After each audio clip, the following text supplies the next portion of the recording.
کیا واقعی نبی علیہ السلام نے ساری زندگی اپنی امت کی مغفرت کے لیے اللہ سے دعا مانگی ہے؟ کیا وہ دعا قبول ہوئی؟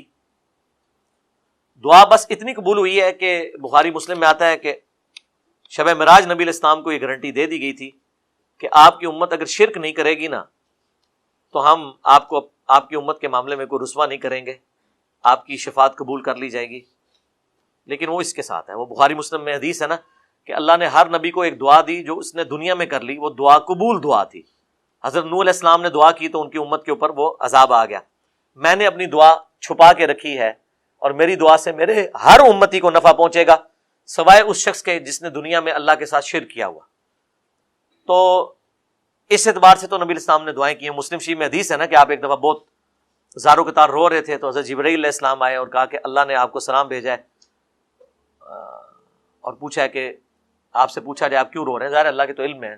تو نبی علیہ السلام نے کہا کہ آپ نے وہی حضرت ابراہیم علیہ السلام کی جو قرآن میں الفاظ آئے ہیں وہ تلاوت کیے کہ ابراہیم علیہ السلام نے کہا تھا کہ جو نیک ہیں وہ میرے ہیں، جو بدکار ہیں میں ان سے اعلان برات کرتا ہوں۔ حضرت عیسیٰ علیہ السلام نے بھی کہا تھا کہ اے اللہ یہ تیرے بندے ہیں، چاہے تو انہیں بخش دے چاہے انہیں عذاب دے، میرا کوئی تعلق نہیں۔ نبی علیہ السلام نے تمام نبیوں کا ذکر کرنے کے بعد کہا کہ یا اللہ میں یہ کہتا ہوں کہ میری امت کے معاملے میں میں یعنی یہ نہیں کہتا کہ یہ نیک جو ہیں وہ تیرے ہیں اور بد بھی تیرے ہیں، میں کہتا ہوں کہ نہیں سارے ہی میرے ہیں، میری شفاعت ان کے حق میں قبول کی جائے۔ تو پھر نبی علیہ السلام کو بشارت دی گئی، لیکن ان تمام شرائط کے ساتھ ہے۔